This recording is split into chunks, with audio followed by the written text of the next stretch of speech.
Hi, my name's Natalie. This is my first ever YouTube video. So I'm quite excited. It's something I've been wanting to do for quite a while. The reason why I want to do these videos is because I want to help people with their overall well-being, and I want to do that through sharing my personal experiences and recommending the things that I'm doing myself. I feel like the way we can all help each other is through community, and that's what I want to create with these videos, is a community where we can share our experiences, and hopefully we can help each other. So in terms of life experiences, I've had quite a few. I mean, I'm 40 years old now, and started off with quite a lot of trauma in my childhood, which has then led me to suffering a lot of anxiety, panic attacks, and just struggling with general everyday life, really. I'm not saying that I'm there, I'm not healed, I'm not fully well at the moment, but I'm definitely, it's a journey, and I'm a lot further along in the journey now than I was a few years ago. Hence why I wanted to start these videos. They'll be quite sort of organic, and I'll possibly talk about things that are happening with me at this present time. And I just hope that even if one person can relate to me or can get some help from my videos, then I'll be quite happy with that. So,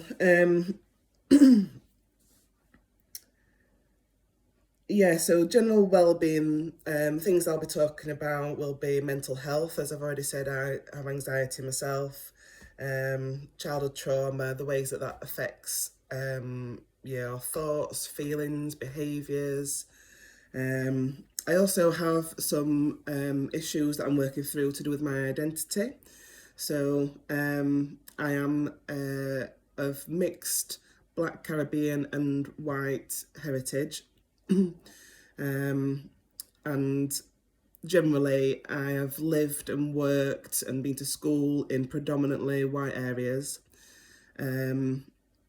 My dad, who he died a few years ago, he's from Jamaica, and I did have a relationship with my dad and his side of my family, but I'd say I've always identified more with my white side of the family.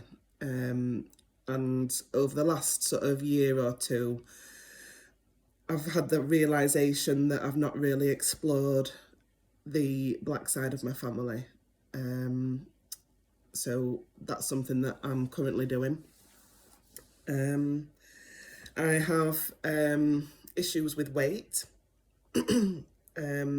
My weight's very up and down, and I tend to like to eat healthy, but I do binge eat, and it's all tied with my emotions and my anxiety. I find that when people have emotional issues, they tend to be drawn to certain things to help through those issues. Sometimes it can be alcohol, sometimes it can be drugs, sex, spending money buying things. There's a whole range of things. My main thing is food and eating, emotionally eating, not eating for sustenance as we should do. So that's something I'm working through. In terms of experiences, I've also had issues with fertility. So I have two daughters, and my first daughter, Amelia, she was an IVF baby. So me and my husband went through quite a lot to have babies. So that's something else that I can share my experiences. I have quite a stressful job. or I did have. Still work for the same organisation. I've managed to find some balance over the last 2 years, but it's still ongoing, but it's getting there. But for 15 years, a lot of stress, which in turn affected my anxiety, and also massively affected my home life with my kids. So that's something else that I'd like to share. I won't be talking about exactly what I do for a living, but I can still talk about around how it's affected me and affected my family life. So as I say, I work full time, and I'm a mum of 2 daughters. They are my eldest is 8, nearly 9, and my youngest is 7. My eldest daughter, she was diagnosed with autism spectrum disorder in July of this year. So that in itself brings a lot of challenges. And what I find is, because of this is something I've realised, because of my childhood trauma, and because my eldest daughter, she looks a lot like I did when I was a child, she tends to become my inner child that I'm trying to heal. So I have to be very careful to make sure that how I parent her is about her and not about my own personal issues, which is quite difficult to separate the two sometimes. And then because of her autism, obviously that brings a lot of challenges for her, and then extra challenges with parenting her.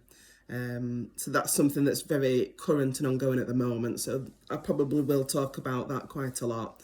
And if there are any parents out there with kids with any additional needs, hopefully you might be able to get some help, or even if it's just to sort of feel like you're not alone in it, because I know that's one thing that I experienced, is that feeling of being alone, like as if everybody else has an easier experience of parenting, but until sort of recently I felt like it was my failings that was causing that. And I'm trying to, I'm working to sort of turn that on its head and realise that I'm doing the best I can, and we're not perfect, and that I do have additional challenges to what they call neurotypical parenting. So that's pretty much my background. So the sorts of things that I do that I'd like to share are general self-help things. So I read a lot of books, generally audiobooks I listen to, because I have quite a long way to travel to work and back. So I use that time to listen to audiobooks, and usually they are around psychology, general self-help, well-being. I like to listen to podcasts as well. The main one I listen to is Happy Place by Fern Cotton, which is fantastic. I love Fern Cotton. She wasn't somebody I particularly felt any connection to when she was on the telly. Obviously she's been on the telly for a long time, but listening to her podcasts, and I think she's been on a similar journey to me with sort of mental health and anxiety. She talks about how she suffered with panic attacks, and she still does. So I feel a big connection with her through that. And then the way she is doing what she's doing now, helping people, that has inspired me with these videos. So that's where I am now. In terms of the videos, as I say, this is my first one. Been quite scared of doing something like this. It's something I've felt this big urge to do for quite a long time, but just not felt like good enough, interested enough, just worried about general things that I might not come across well. Just putting yourself out there, it's quite a scary thing. But now I've made the decision to do it, and I'm gonna deal with the positive and the negative as it comes, and I think it will help to build my resilience along the way. So again, going back to the things that I find helpful, so exercise. I've had a bit of a funny relationship with exercise over the years, in that I'm a bit of an all or nothing person. I'm a little bit like that with food as well. So I'm either really, really good or not so good. So in terms of exercise, I enjoy exercise. I do a wide variety of exercises. I like HIIT workouts, I like yoga, I like walking, power walking. I love nature, love going out walking in nature. That's probably one of my favourite things to do exercise-wise. But as we know, with our sort of busy lives, when you've got kids, it's hard to fit everything in to your day, and we tend to focus more on everybody else and forget about ourselves. So something that I've found more recently, it was my mum actually who found it, and she passed it on to me, and then I started it, and then ever since I do it almost every day. Something called Qigong. So Qi means energy, which is like our life force energy, and then Gong means work. It's comes from, I think it's ancient Chinese practice, sort of similar to Tai Chi. There's some sort of meditation in there. There's tapping therapies in there, so that's another thing, tapping. Something that's really, really beneficial to your health. There's all different areas in your body you can tap on, and it helps with certain conditions, illnesses. It can help with mental health, can help with tiredness, fatigue, it's all sorts of, it's a wide range of things. And generally what I do is I just search on YouTube for Qigong videos. If you want to search for Qigong videos, it's actually, the Qi is spelled Qi, and then it's Gong, G-O-N-G. And there are loads and loads and loads of videos. The thing I like about them is it's doing a meditation, plus you're moving your body. So it's like, because that's another thing I don't like to do. I like meditation, but sometimes taking the time to meditate, it needs to be quiet. When you've got a busy household, it's really, really difficult. But with Qigong, you're doing the exercise and the meditation all in one together. So I find that really, really helpful. So sometimes I might just get up early. Say on a weekend, if I'm off work, I might get up early before the kids and do the Qigong, and then I'm doing a meditation and some exercise in together.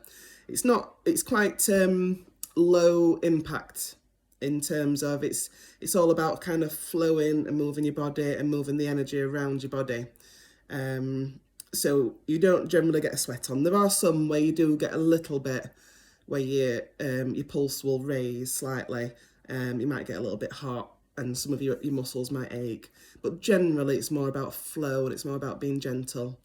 One thing I have found with exercise, through my personal experiences, is that when I've been in the times when I sort of see myself as being good with food and with exercise, I'll tend to, like, for an example, just to sort of shorten it, I probably would do 5 to 6 HIIT workouts a week. So most days I'd be doing a HIIT workout, usually around about half an hour for each one, which was great. I felt really fit, really strong. However, because of the other pressures I have in my life, so that all the travelling for work, the long shifts with work, and then the kids, and because it takes quite a lot of everything takes quite a lot of energy. And what I found was when I was doing all the HIIT workouts, I was doing too much. So my energy was really, really low a lot of the time.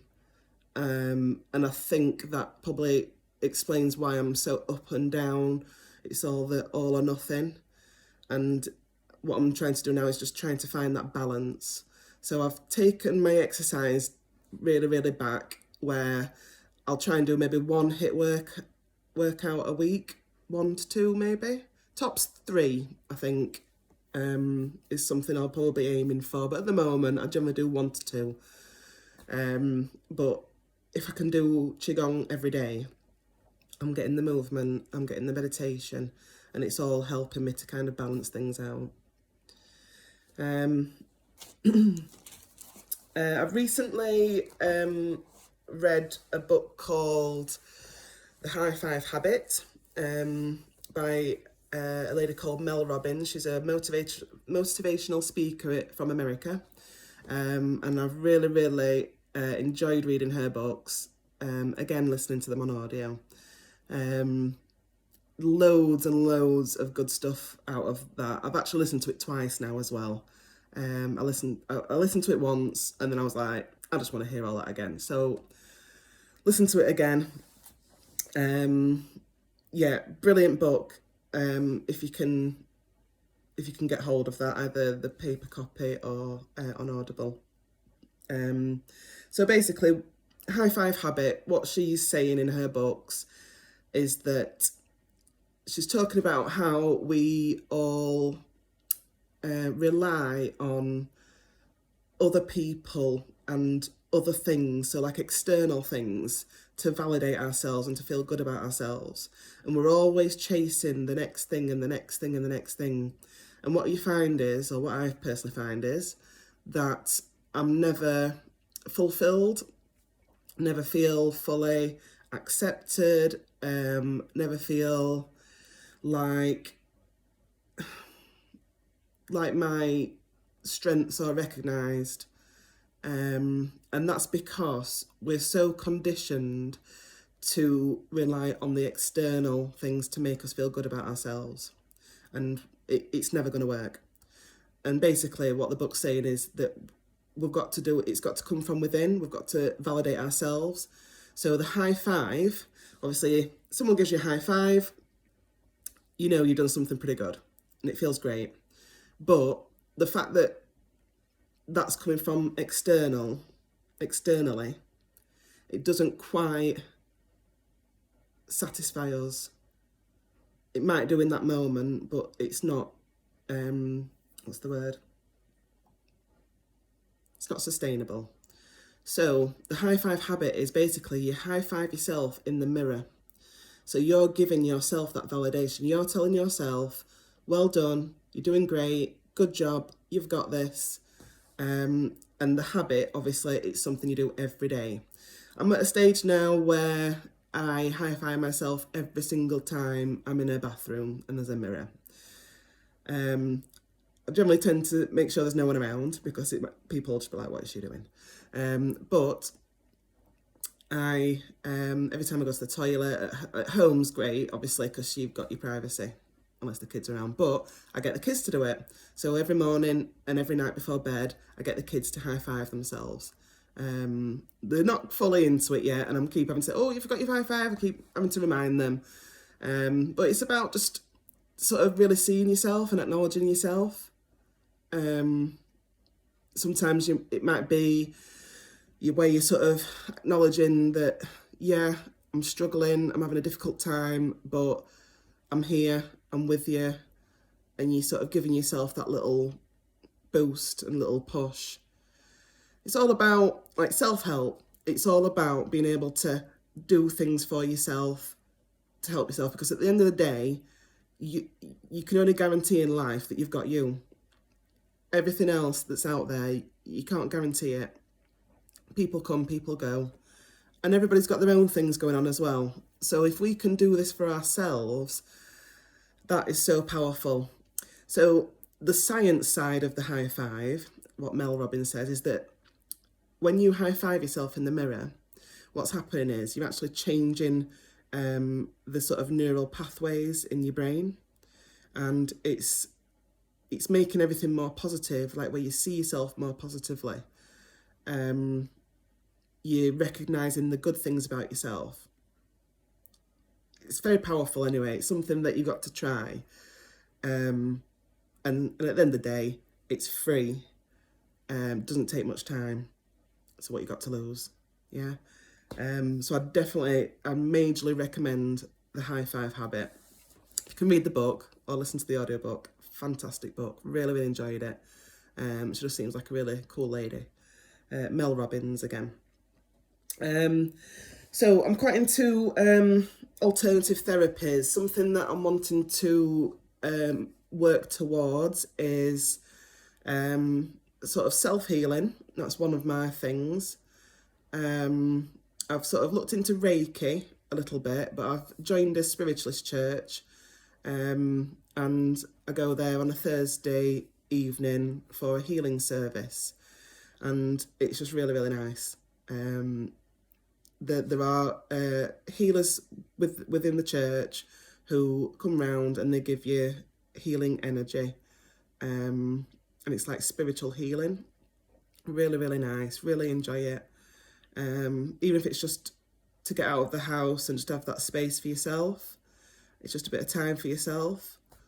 Definitely recommend that. So if you can find a local spiritualist church where they practice healing, I'd definitely recommend that. So good. So good for the physical stuff and for the mental stuff.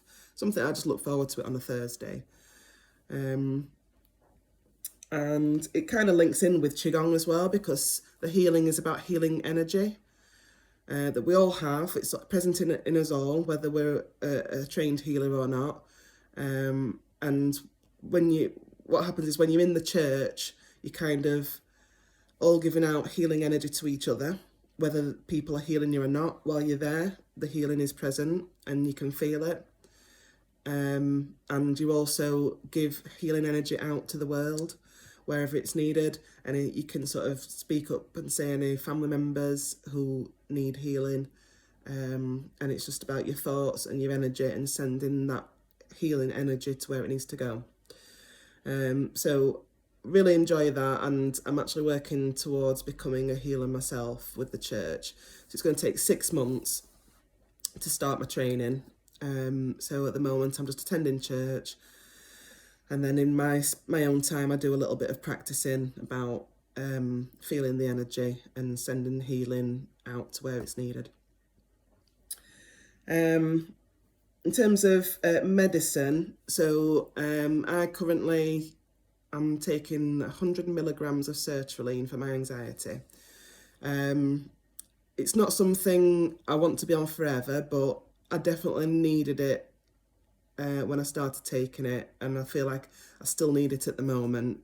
I just need to try and get the balance right before I look at alternative ways of dealing with my anxiety without medication. But I definitely at some point would like to be able to come off that medication. So when that kind of process starts, that's something that I can share. Again, lots of people are on medication. I'm quite open about the medication I'm on and my anxiety. I feel like if you're open about these things, people can be more understanding about why you might act a certain way, and maybe less judgmental. And then also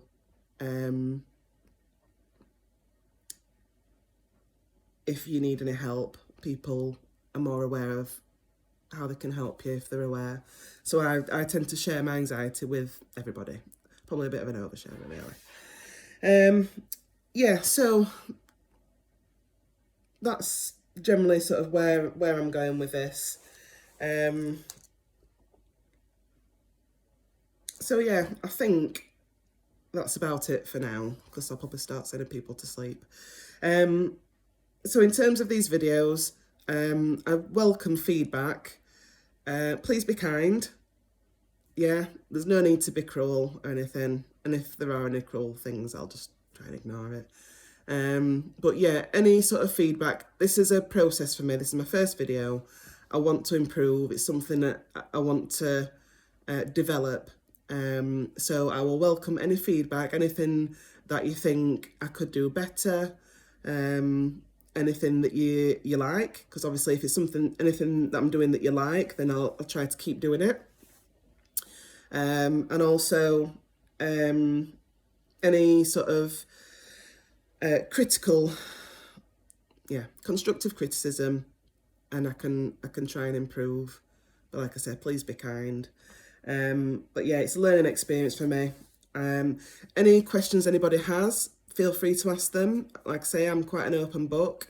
Only thing I don't want to talk about, as I said, is specifically work, as in the organisation I work for. So I want to keep that sort of separate to this. But I welcome any questions, and I'll try my best to answer them as best I can. And then if anyone's got any sort of requests, obviously I've given you a general gist of the sorts of things that I want to talk about. But if you have any questions, requests. If you have any requests, I'll try my best to read up on it and give the information from my, all I can do is give you my personal experience. I'm not an expert. I ain't got degrees, anything like that. I'm just someone who has lived through quite a lot of experiences, and I just feel like we can all share these experiences and help each other, just so we feel less alone, that sense of community, and help each other to grow. So I think that's about it for my first video. I've actually quite enjoyed this. I thought I'd be more nervous. I am a little bit nervous, but it's more sort of excited, just enjoying it really. Hope you enjoy it. And like I say, I welcome any feedback. So I'm going to leave this one with you, and hopefully speak to you soon. Bye.